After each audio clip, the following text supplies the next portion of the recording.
Ne nous prive pas de ta grâce, Dieu fidèle, qu'elle nous consacre à ton service et nous assiste toujours.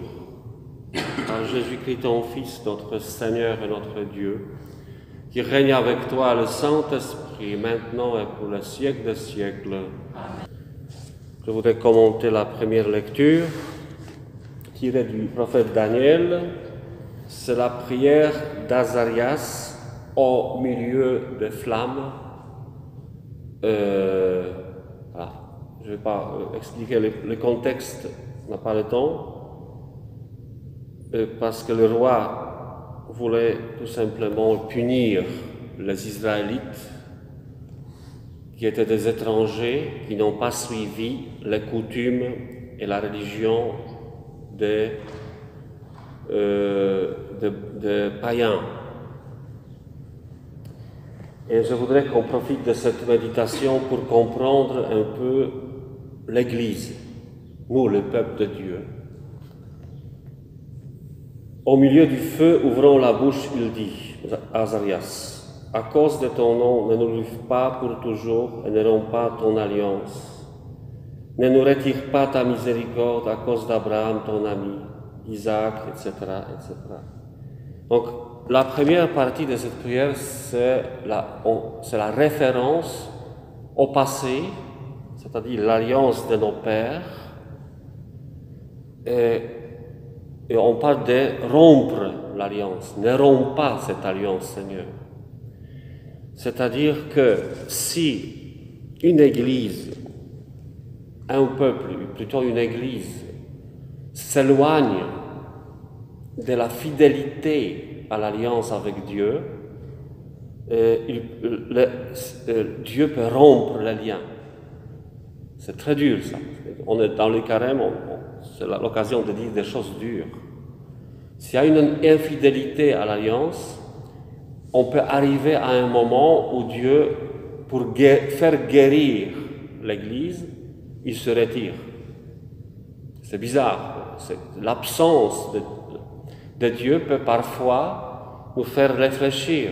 Et je pense qu'on n'est pas encore dans cette logique. On se met du savon aux yeux en disant ça va, on va réparer, on va animer, on va faire revivre, on va trouver les moyens de faire retourner les gens dans l'église. Alors que les églises sont déjà vides dans beaucoup de régions de certains pays d'Europe. Et nous voici, ô Maître, le moins nombreux de tous les peuples. Voilà. Nous, l'Église, on devient le moins nombreux de tous les autres, disons, groupements de gens. Toutes les communautés, pas religieuses, forcément. C'est-à-dire, ce peuple de l'Église devient très minoritaire, le moins nombreux. Humilié aujourd'hui sur toute la terre à cause de nos péchés. Et voilà, j'arrive à ce que je voulais dire tout à l'heure, à cause de nos péchés.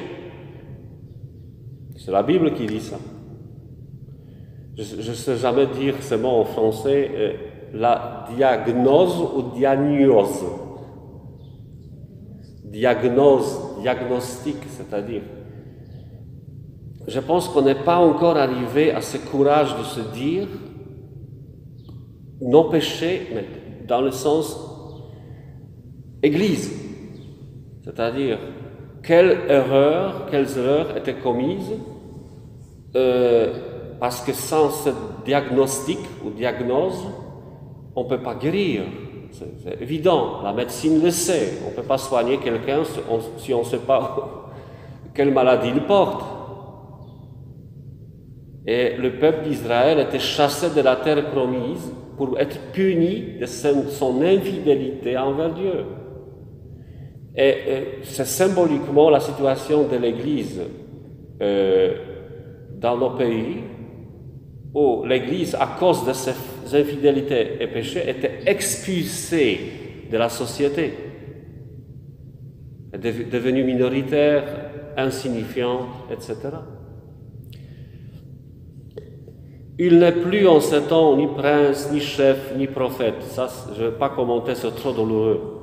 Parce que chef, prince, prophète, ça signifie le rôle de ceux qui sont dans cette fonction et le charisme de mener le peuple vers Dieu. Il n'y en a plus. Parce que le chef, il conduit, il montre le chemin. Et le chef encourage, mais aussi il corrige, il dénonce aussi. Plus d'oblations, d'offrandes, d'encens, plus de lieux où t'offrir nos prémices pour obtenir ta miséricorde. Regardez, ça part de la messe. Parce que la messe, c'est un sacrifice, c'est les offrandes, c'est l'holocauste du Christ. Il n'y en a plus. Bon, il y en a encore des messes, mais ça a fortement diminué. C'est-à-dire, c'est exactement notre situation. Et ça va encore diminuer, la messe.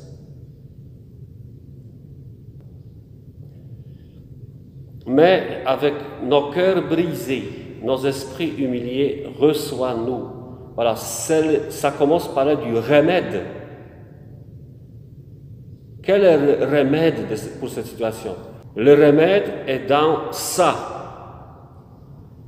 Cœur brisé, esprit humilié, reconnaître les fautes, faire pénitence, prier, pas entrer dans le dolorisme ou une sorte de masochisme spirituel, nous sommes tous mauvais. Non. Mais il faut être dans la vérité, dire on a commis des erreurs.